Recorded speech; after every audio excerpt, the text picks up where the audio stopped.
Welcome to the Cake and Crow, where we love all things Warhammer. Recently, Games Workshop has given us an update where they more or less said that their main rulebook is done. This has led many of us to believe that they'll be releasing the game in 2023 for its 40th anniversary. I thought it might be a little bit of fun to speculate on how the rules may have changed and what I would like to see in the old world. I'll be going through this in similar stages as the 8th edition rulebook. For the movement phase, it has changed little over the editions, and I expect it to remain relatively unmodified. However, there are some small things I would like to see changed. In T9A, or the Ninth Age, movement characteristic has two values, base and marching speed. In Warhammer, when you march, it's double movement. In T9A, it usually is, but not always. In Warhammer, flying has a single speed associated with the rule, 10 inches or 20 inches if you're flying. Once again, in T9A, flying speed depends on the model. Some models fly a little bit faster, some a little bit slower, and I like the idea that some flying models go faster than others. Other than that, though, I can't think of a lot of changes I would like to see in the movement phase. Alright, the magic phase, however, has seen a lot of changes over the editions. From where the phase is during the turn, to how power and dispel dice are generated, and others. I rather like the way 8th edition did the magic phase compared to previous editions.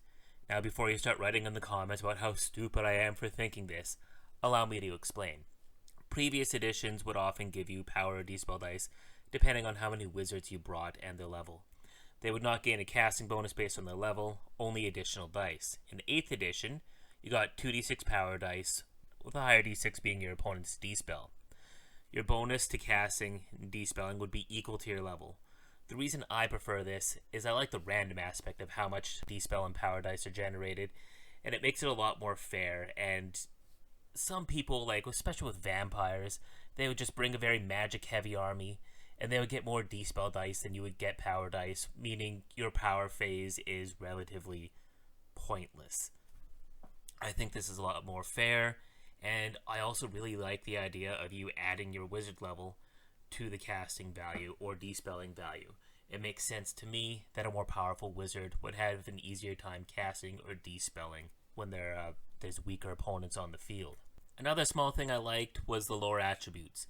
Nothing game changing, but it was something that might influence you on which lore to take if you're being indecisive. And finally, I think most people can agree that an 8th edition had a wonderful inclusion of spells having multiple casting values for different levels of power. A low-level mage might be intimidated at the idea of casting a more powerful fireball, but a higher-level wizard has a better chance of pulling it off. Alright, the shooting phase. First thing I need to say is ballistic skill needs to change.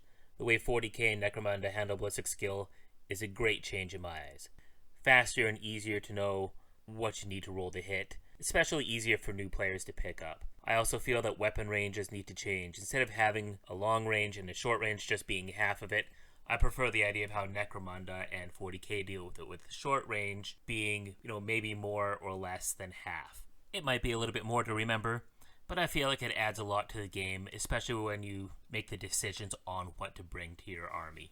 For combat, I got some things to say about combat. A lot of things. First off, weapon skill should be like in 40k and Necromunda. None of this comparing weapon skill and consulting a chart nonsense. It does add more to the game, but I also feel like it bogs it down unnecessarily. Attack and initiative order is obvious.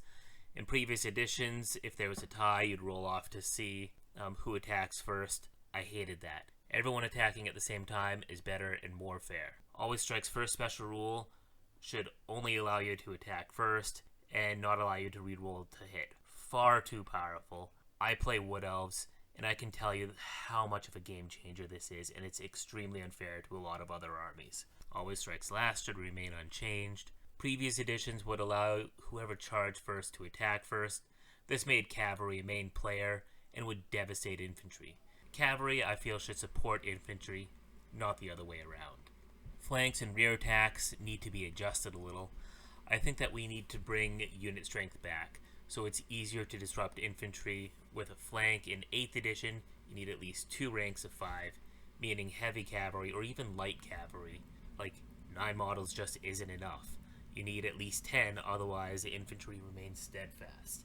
And this is something that always drove me nuts. Like, if you get charged in the flank by a dragon, then, it might be terror causing, but oh well, no big deal. You get to stay there because you're steadfast and there's not 10 dragons charging into your rear. I feel like it was something that was overlooked when making the rules of 8th edition. I'll just make a long rant short by saying that unit strength and possibly terror causing units should have a bigger say in disrupting rank bonuses. Combat resolution is good the way it is. Possibly add unit strength and outnumbering bonus back into it, but overall I really like how combat resolution is in 8th edition. Things that were in 8th edition that I feel should be removed are attacking in 2 ranks right off the hop. To attack in more than just your front rank should require spears or pikes or some other kind of special rule. And remove hordes. Warhammer should return to its older self in this way. Smaller units instead of massive blocks. Perhaps have an expansion later on including rules for large-scale warfare, as I'm sure there's a lot of us that still enjoy playing that. Multiple small units instead of a few big ones. I want to see more than 3 units per army. Things that should apply to both the shooting and combat phase is a rolling to wound. It should be like the 40k formula. It adds a little more depth, and not every point of strength is quite so drastic as in Warhammer Fantasy has always had it. Armor piercing should also be done like 40k. It seems a little bit better to me, like different values should be applied to different weapons, and not depending exclusively on the strength of the attack.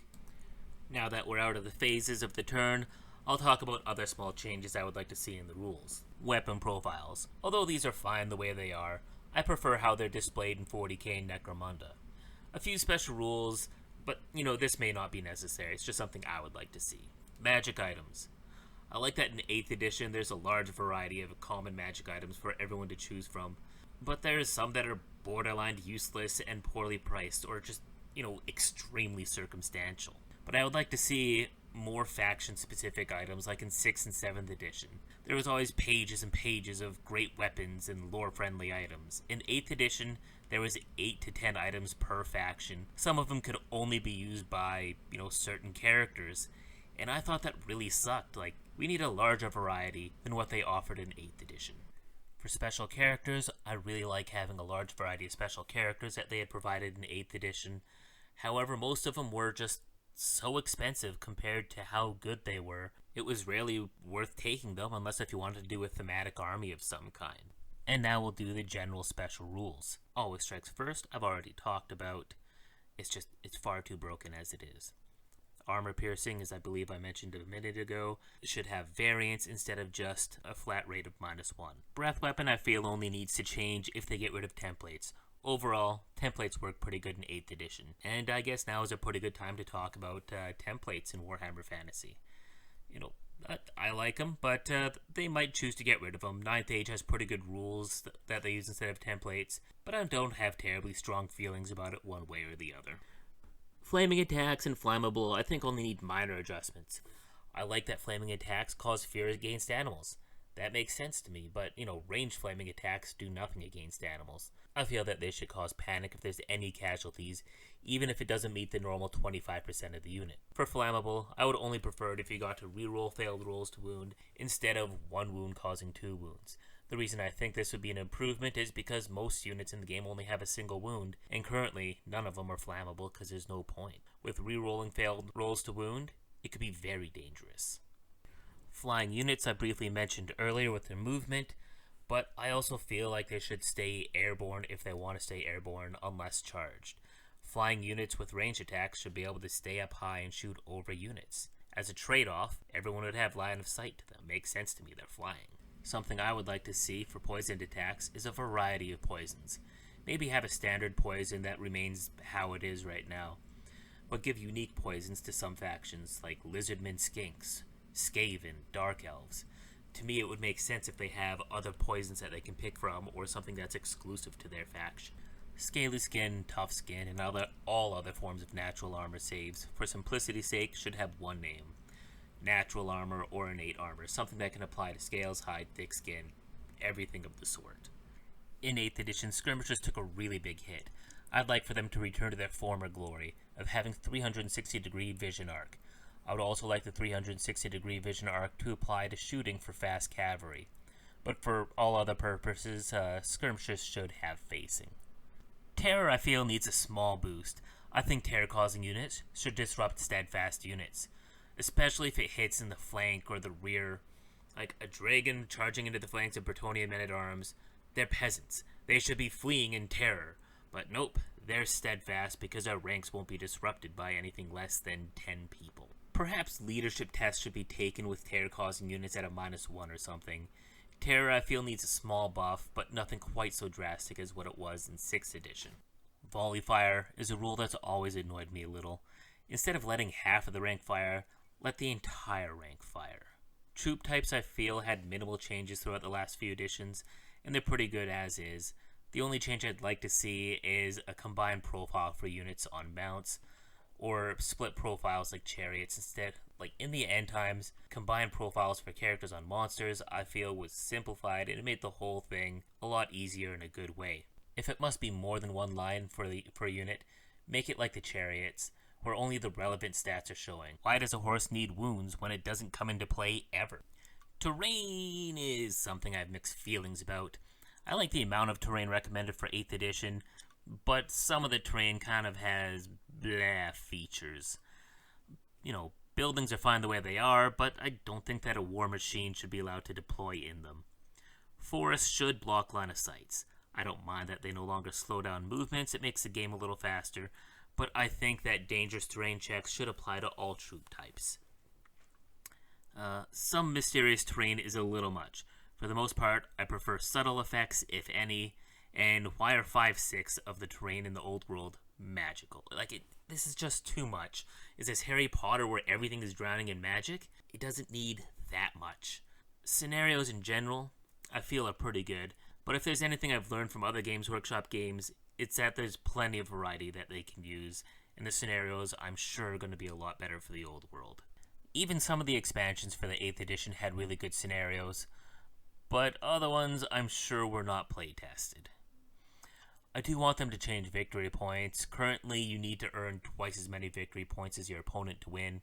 Otherwise, it's a draw, unless there's some kind of unique victory condition. But to earn twice as many points, it needs to be a crushing victory in order to actually claim a victory at all. Earlier editions had better methods to determine victory, and I also like that there's, minor victory and major victory instead of just victory. As a little bonus, base sizes. Games Workshop did confirm that we're going to be getting our square bases back, and they said the scale of the game is going to be remaining the same. But that doesn't necessarily mean the size of the bases are going to be the exact same. I can definitely imagine, there being a miniature creep going from 28mm to 32mm. Some of the fantasy miniatures are fantastic, but it's a pain to make them fit on the current base sizes. To allow people to use miniatures from other Games Workshop games, I think 20mm bases will disappear entirely, and they'll be going from 20mm to 25mm. Current 25mm models will be bumped up to 32, 40 to 50, and so on and so forth. I don't have any sources behind this theory. It's just that I think it's the way that it's going to go. For the main rule book, I think that about covers everything that I like to see changed for the old world. If I didn't mention something, it's because I either like how it is in 8th edition or I don't have any strong feelings about it. I plan to do similar videos for some of the race books or all the race books if I have enough time before the old world comes out. But I'm curious to know, what did I mention that you agree or disagree with? Is there something that I didn't mention that you would like to see changed? Let me know what you want to see in the old world down below. But anyways, I'm out of here because YouTube doesn't pay my bills.